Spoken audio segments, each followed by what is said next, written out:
नमस्ते फ्रेंड्स, आज हम लोग science school class 6 mathematics chapter 1 solve करेंगे। आज हमारा पार्ट 2 है। बोलो पूरे सॉल्यूशन के साथ। तो आज हम इस टॉपिक पे है कि डिविजिबिलिटी बाई 8 के बारे में आज हम लोग समझेंगे। तो डिविजिबिलिटी बाई 8 का फॉर्मूला क्या होता है, हम इसको देखेंगे। मान लीजिए मैंने एक नंबर ले लिया 90246408, तो हमें इसको पूरा डिवाइड करने की कोई ज़रूरत नहीं है। यहाँ पर हम इसकी 3 डिजिट को देखेंगे, लास्ट की। तो लास्ट की 3 डिजिट अगर 8 से डिविजिबल हो गई तो इससे हमें ये पता चल जाएगा कि ये 8 से डिविजिबल हो रहा है। तो हम देखते हैं इसकी लास्ट डिजिट हमसे डिविजिबल होगी कि नहीं। तो देखिए 8 5 जब 40 और 1, तो हाँ जैसा कि ये डिविजिबल हो गई। अगर यहीं पे हमारा 9 होता तो ये डिविजिबल नहीं होता, तो यहाँ नो आंसर आता। डिविजिबिलिटी बाई 9 के बारे में आज हम लोग समझेंगे। लास्ट तो हमने यहाँ पर ले लिया एक नंबर जो है 243। ये सेम टू सेम वही फॉर्मूला चलता है जो 3 में चलता है। तो देखिए कैसे, इसको भी हम प्लस करेंगे। इसको प्लस करने के बाद हमारा आंसर आता है 9। अगर 9 हम वहाँ पर क्या करते हैं, उसको 3 से डिवाइड करते हैं, बट यहाँ पर हम उसके 9 के टेबल से डिवाइड करेंगे। तो 9 1 जा 9। तो हाँ, ये इससे ये पता चल जाएगा कि हाँ ये 9 के टेबल से डिवाइड हो जा रहा है। तो हाँ ये राइट आंसर है, ये डिविजिबल हो जाएगा, डिविजिबिलिटी बाई 9। डिविजिबिलिटी बाई 10 के बारे में भी हम समझ लेते हैं। डिविजिबिलिटी बाई 10 में मैंने एक एग्जांपल लिया है 540। 540 को हम कैसे पता करेंगे, हम इसकी सिर्फ लास्ट डिजिट देखेंगे। जो इसकी लास्ट डिजिट है अगर वो वहाँ ज़ीरो है तो हाँ इससे ये पता चल जाएगा कि हमें ये डिविजिबिलिटी बाई 10 का फॉर्मूला सही है और ये हाँ ये डिविजिबल हो जाएगा 10 से। तो देखिए यहाँ पर लास्ट में 0 है तो हाँ ये डिविजिबल हो जाएगा। अगर मैंने यहाँ पर एक और एग्जाम्पल है जिसमें मैंने 541 लिखा है, बट इसमें क्या हो गया कि यहाँ पर इसकी लास्ट डिजिट 0 नहीं है, तो इससे ये पता चल जाएगा कि ये 10 से डिविजिबल नहीं हो सकता है। तो हमारा डिविजिबिलिटी बाई 10 कंप्लीट हो गया। अब हम इम्पोर्टेंट फार्मूले के बारे में समझेंगे। तो हमारा नेक्स्ट टॉपिक था इम्पोर्टेंट फार्मूले। तो हमें इम्पोर्टेंट फार्मूले के बारे में हमें समझना होगा। पहले तो हम ये समझेंगे कि डिवाइड जब हम करते हैं तो कौन सी जगह पे कौन सा नंबर पड़ता है, उसको क्या बोलते हैं। तो पहले हम यहाँ देखिए, जो हम यहाँ नंबर लिखते हैं, जिस नंबर को हमें डिवाइड करना रहता है, जिस नंबर से वो नंबर यहाँ आता है। जैसे कि मैंने यहाँ 28 ले लिया तो ये हमारा डिवीज़र हो गया। तो ये क्या हो गया, हमारा डिवीज़र हो गया। और जब हम जिस नंबर से डिवाइड करना रहता है वो डिविडेंट होता है।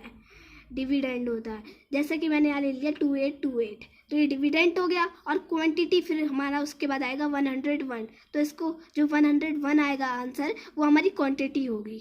और जो हमारा 0, अगर 0 मान लीजिए यहाँ 9 लिखा होता तो यहाँ 1 रिमाइंडर बचता है। रिमाइंडर का मतलब होता है बाकी वेस्ट जो नंबर होते हैं वो आ जाएंगे। हिंदी में रिमाइंडर को शेष बोलते हैं। तो हम इसके ही बारे में कुछ इंपॉर्टेंट फॉर्मूले समझेंगे जिससे हमें डिवाइड करना बहुत आसान हो जाएगा। तो देखिए यहाँ डिविडेंट मतलब हमें ये निकालना है जो हमने बताया था 2828, तो इसको हम डिविडेंट बोलेंगे। तो डिविडेंट हमें निकालना है और बाकी सारा चीज़ें हमें दे रखी है। तो डिविडेंट हमारा निकालना है तो इसको हम x मान लेंगे फिलहाल उस समय के लिए। और डिवीज़र हमारा 28 है। डिवीज़र जो होता है वो हमारा 28 है, फिर इंटू करेंगे और क्वांटिटी हमारा 101 है, प्लस कर देंगे रिमाइंडर हमारा 0 है तो यहाँ 0। तो इसको मल्टीप्लाई करेंगे जब आप, और उसके बाद इसको प्लस करेंगे तो आपका आंसर यहाँ वहाँ आ जाएगा 2828। तो डिविडेंड का फॉर्मूला ये होता है divisor into quantity plus remainder. तो हमें डिवीज़र का फॉर्मूला देखना है। तो देखिए मान लीजिए हमने डिवीज़र को x कर दिया और हमारे पास डिविडेंट आ गया। तो डिवीज़र को हमने x मान लिया, तो डिविडेंट जो हमारा 2828 है उसमें हम माइनस कर देंगे अपने रिमाइंडर को जो हमारा 0 है, और उसके बाद 101 से क्वांटिटी जो हमारी 101 है उससे डिवाइड कर देंगे। तो इसका आंसर आ जाएगा 28। तो इससे हमारा डिवीज़र पता चल जाएगा। और डिवीज़र का फॉर्मूला ये होता है dividend minus remainder upon quantity. अब क्वांटिटी का फॉर्मूला समझते हैं। मान लीजिए हमारे पास डिवीज़र, डिविडेंट और रिमाइंडर है, बट हमारे पास क्वांटिटी नहीं है। तो हमें क्वांटिटी फाइंड करने के लिए क्या करना पड़ेगा, पहले हम डिविडेंट जो हमारा है 2828, उसको फिर हम माइनस कर देंगे रिमाइंडर से जो हमारा 0 है। और फिर डिवीज़र जो है वो हमारा 28 है, तो इसको जब हम 2828 को डिवाइड करेंगे 28 से तो 101 आ जाएगा जो आपकी क्वांटिटी है। तो इससे हमें इंपॉर्टेंट फॉर्मूले के बारे में समझ आ गया। तो अब हम इसके एक एग्जांपल को समझेंगे जो हमारा एग्जांपल नंबर 3। देखिए इधर हमें दे रखा है क्वेश्चन। देखिए यहाँ पर एक क्वेश्चन होगा On dividing 18,270 by a certain number, the quantity is 186 and the remainder is 42. Find the divisor. तो हमें यहाँ डिविजर फाइंड करना है, तो हम इधर डिविजर का फॉर्मूला लगाएंगे. देखिए, तो देखिए हमने डिविजर का फॉर्मूला क्या याद किया था, dividend minus remainder upon quantity. तो हमने वही सेम फॉर्मूला लिख लिया और वहाँ पर हमारा डिविडेंड था 18,270 और रिमाइंडर था 42 और हमारा जो सिंबल था हमने वहाँ पर ला दिया, जो यहाँ पर माइनस का सिंबल था वो यहाँ पर भी आ गया माइनस का सिंबल, और अपॉन में क्वांटिटी वहाँ थी हमारी 186, तो हमारा 186 आ गया. और फिर हमें पहले न्यूमरेटर को सॉल्व करना रहेगा. न्यूमरेटर को सॉल्व करने के बाद हमारा आंसर आएगा 18,228. इसको जब हम 186 से डिवाइड करेंगे तो हमारा आंसर आ जाएगा 98. यही होता है डिविजर. नेक्स्ट है हमारा प्लेस वैल्यू. देखिए प्लेस वैल्यू में क्या होता है, उसका फॉर्मूला बहुत आसान होता है. कई लोग बिन फॉर्मूले के ही करते हैं इसको. जैसे कि मैंने एक एग्जांपल ले लिया 2868. प्लेस वैल्यू ऑफ 6 मतलब एक क्वेश्चन है ये, तो हमें इसमें 6 की प्लेस वैल्यू बतानी है, मतलब 6 की प्लेस वैल्यू बतानी है. अभी मान लीजिए मैंने यहाँ फिलहाल के लिए कर दिया, यहाँ इसकी जगह मैंने 8 कर दिया है. तो 8 जब 8 आएगा तो यहाँ ये तो 1 डिजिट आ गई, तो यहाँ यूनिट डिजिट इंटू 1 करेंगे. अगर यहीं पर 6 ला दिया मैंने तो 10 डिजिट इंटू 10 करेंगे. तो हमारे यहाँ फिलहाल में क्वेश्चन था 6, तो देखिए तो हमारा यहाँ 10 डिजिट 6 आ जाएगा, इंटू 10 करेंगे तो हमारा 6. अगर आपको ऐसे ना समझ में आए तो आप ऐसे भी कर सकते हैं. मान लीजिए मेरा क्वेश्चन था प्लेस वैल्यू ऑफ 6, तो मैंने यहाँ 6 को देखा और फिर 6 के बाद जितनी डिजिट होगी उतनी 0 लगानी होगी. अगर आपका यहाँ पर यूनिट डिजिट है मान लीजिए 8, अगर 8 की प्लेस वैल्यू निकालनी है तो आप 8 ही लिखेंगे. इसको प्लेस वैल्यू कहते हैं. ये इसका ईजी तरीका होता है करने का. तो देखिए अब यहाँ हमारा फेस वैल्यू में देखिए क्या है, मैंने यहाँ पर भी वही सेम क्वेश्चन लिया है, बट यहाँ हमें फेस वैल्यू बतानी है 6 की.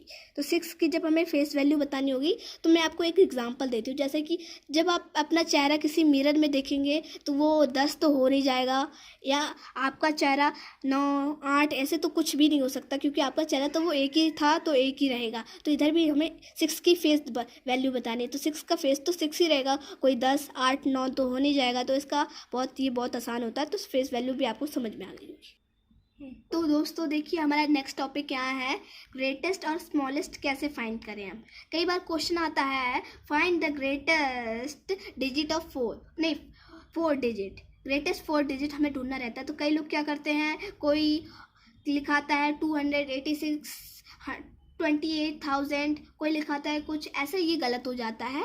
तो देखिए इसका देखिए इसमें क्या होता है. ग्रेटेस्ट में होता है कि आप जितने मान लीजिए बोला गया आपको ग्रेटेस्ट 4 डिजिट ढूंढनी है तो आप उतने ही 9 लगा देंगे, ऐसे ही 9 लगा देंगे. आपको 6 बोला गया तो उतने 9 लगा देंगे, 7 बोला गया तो उतने 9 लगा दिए जाएंगे. अगर आपको 1 बोला गया तो ओनली 1 9 रहेगा. स्मॉलेस्ट 1 डिजिट बिल्कुल नहीं होता क्योंकि ये इम्पॉसिबल है. स्मॉलेस्ट 2 डिजिट होता है 10. अगर आपको बोला गया स्मॉलेस्ट 4 डिजिट ढूंढ के दिखाइए तो आपका फर्स्ट डिजिट पहले बन जाएगा 1, उसके बाद आप उतने 0 लगा देंगे तो वो आपका स्मॉलेस्ट 4 डिजिट तैयार हो जाएगा. 1 हमेशा पहले आगे रहेगा और आप उतने ही 0 लगाए जितने आपको बोले गए हो, उसमें से एक माइनस करके लगाए क्योंकि आपने पहले आपकी एक डिजिट हो चुकी है. तो उसमें से आपको बोला गया 4, तो आप उसमें से एक माइनस कर देंगे तो 3 0 लगा देंगे, तो आपका ये स्मॉलेस्ट 4 डिजिट तैयार हो जाएगा. अब हमें अप्रॉक्सीमेट वैल्यू समझनी होगी. मैंने भी यहाँ पर एक एग्जाम्पल ले लिया है 1976. हमें इसको अप्रॉक्सीमेट में करना है, मतलब इसमें क्या करना है, हमें इसको अप्रॉक्सीमेट में करना है जिसमें लास्ट में 0 या फिर ऐसे ही कुछ आ जाए. हाँ, इसमें ये होता है अगर ये 15,000 के नियरेस्ट है तो ये 15,000 बन जाता. अगर ये 1,000 के नियरेस्ट है तो ये 1,000 बन जाता. बट यहाँ क्या है, ये तो 2,000 के नियरेस्ट है तो यहाँ 2,000 आ जाएगा. अब हम रोमन नंबर के बारे में भी समझ जाते हैं. तो ये हमारा लास्ट टॉपिक रहेगा इसके बारे में, उसके बाद हम एक्सरसाइज करेंगे. देखिए अगर कई बार क्या होता है, रोमन नंबर इसलिए प्रयोग किया जाता है आपको क्लास को स्टैंडर्ड बोलने के लिए, आपकी रैंक दिखाने के लिए, इन सब चीज़ों के लिए रोमन नंबर प्रयोग किया जाता है. और ये एक क्वेश्चन तो आता ही आता है सिविक्स स्कूल में, आप कोई भी पेपर में देख सकते हैं 2022 में भी. देखिए तो हमें 1 को जब हम रोमन नंबर में कन्वर्ट करते हैं तो वो आई बनता है. जब सेकेंड को हम रोमन नंबर में कन्वर्ट करते हैं तो वो डबल आई बनता है.